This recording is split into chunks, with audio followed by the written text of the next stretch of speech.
Hello, everyone. Welcome back to Trader in the Making. I hope everybody is doing well.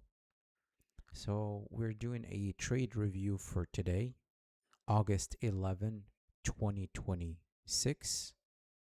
And we will discuss the trade. I can show you the logic behind it. What was the catalyst that make me enter? And why did I exit the trade at a level that I did? And all of that.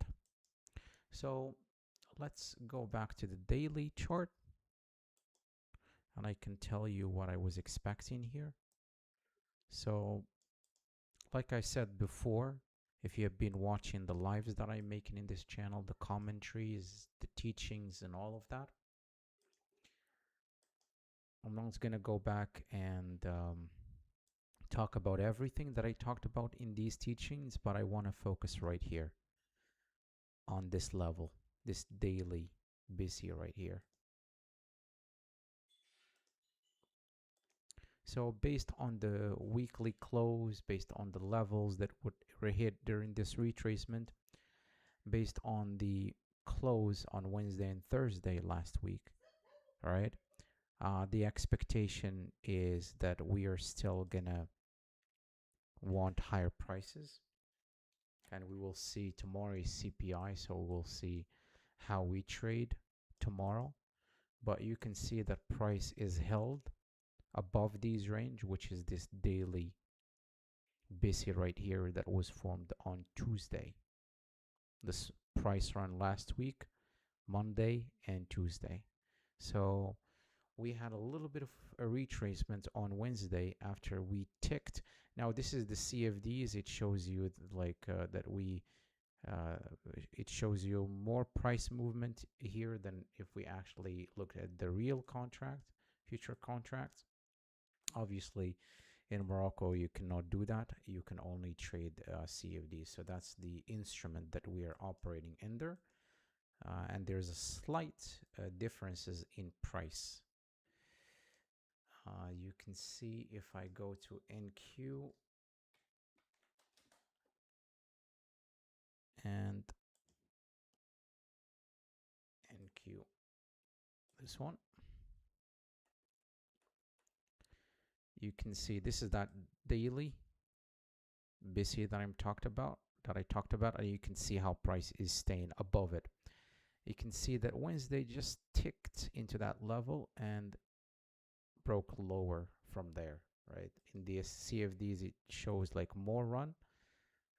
It's not a big difference, but that's just something I want to highlight. So you can see that Wednesday just ticked to those relative equal highs that we were expecting uh, the previous week that prices was going to reach, and as soon as we hit it, we retraced, but we were held inside this range. And I said that this is still unfinished business. I'm still expecting higher prices that move us into these relative equal highs and probably these highs. We'll see if CPI tomorrow would take us there, right? So based on what I see here, right, based on the Friday close last week and based on the fact that we have very shallow retracements and we are held above this range, this daily busy, I was still expecting higher prices. So I am prioritizing longs over shorts.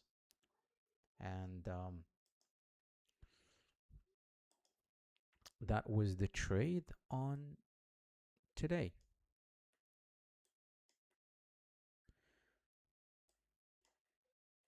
So the trade happens around a key time.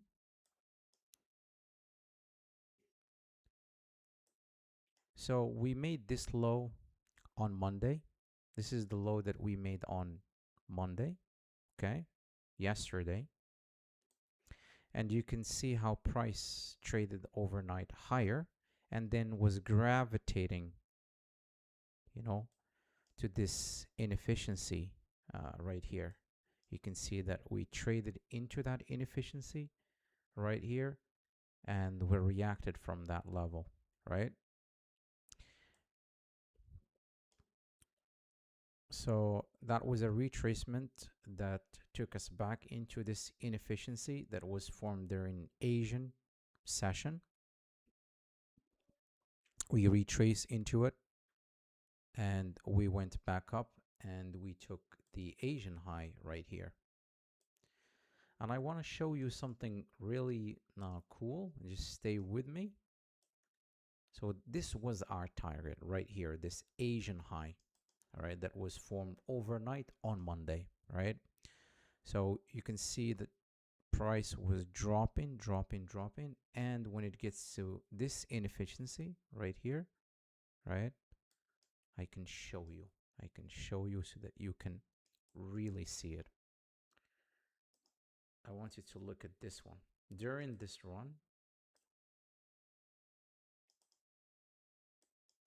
let me extend it to the right so that you can see how price was reacting around it, this level right here, which is that 29,610 on CFDs. In the future contracts, I think it will vary a little bit.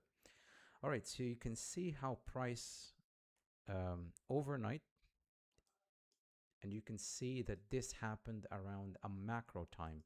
We made a video on this channel where we talked about that, what really makes the market move. We talked about the idea of time, and we said the market moves around certain times, right? So 8 is the Asian session open, right? So Asia open starts at 8, right? And you can see at 8 we had this really nice run higher, okay? And we create this inefficiency right here. Look at how price retraced and respected that inefficiency. So we come down, okay? I want to include as well the volume imbalance here. So whenever we have an inefficiency with a volume imbalance, we want to include that as well, right? You can see it right here, that this open of this candle and the close of this candle, they do not touch, right? This is what ICT calls a suspension block. And whenever there is a volume imbalance with a fair value gap, you want to include that. And you can see how price is respecting that and is trading essentially into that volume imbalance. All right, I will highlight it as well so that you can see it more clearly. That volume imbalance right here. And I will say extend to the right.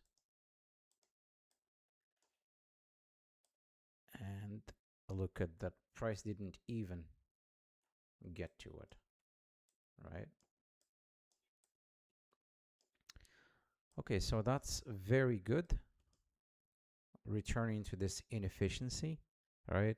And just feeling short of touching that volume imbalance, right? This is an indication that price is having a difficulty, right, breaking lower after retracing into this inefficiency that was left at Asian Open. All right, so which is why you should not trade based on price alone or inefficiencies alone, but you need to have a combination where you're looking at how price is trading around certain inefficiencies, how it is trading around liquidity. So look at how we touch this low right here.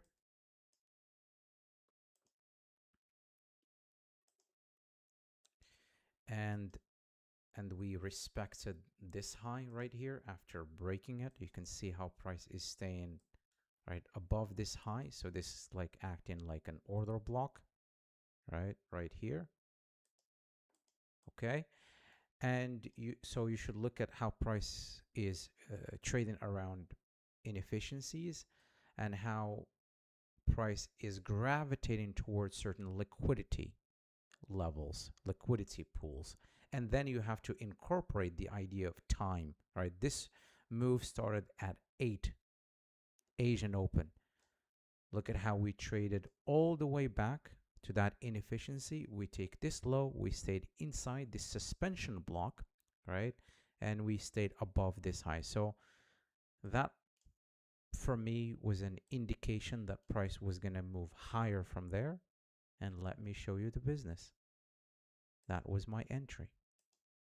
So the entry was here, right on this high, and the stop was just outside this inefficiency.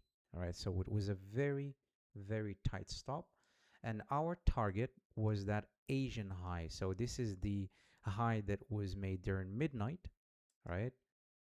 And you can see how price run that high and then broke lower from there for the rest of the day. Okay, open at New York, and we started to break lower from there, right? So that was the logic for the entry, and I want to show you something else about the idea of time, right? Now you need to watch this time frame. If you're trading before New York, this is the perfect time to trade around, like between 6 o'clock and 7 o'clock, you start to see really good runs. And I highlighted that so many times in this channel, and I'm gonna highlight it again. This is again a macro time, a time window that we focus on. We did a teaching on it. You can go back and check it in the channel. So this is 7 p.m. 7 a.m. before New York open at 8:30. So this is called pre-market open session. And you can see that 7 o'clock candle, how it opened and immediately run that buy side, which is that Asian high that was formed at midnight. Again, we're incorporating time, and we just broke lower from there. So as soon as that high was run, I got out, right? And then price just drifted lower from there, right? So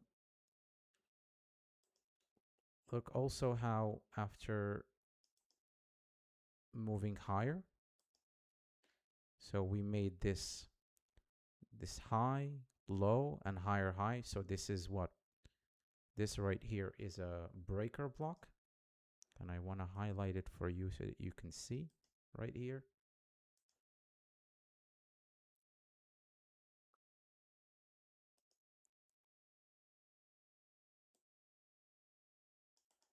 Let me change the color.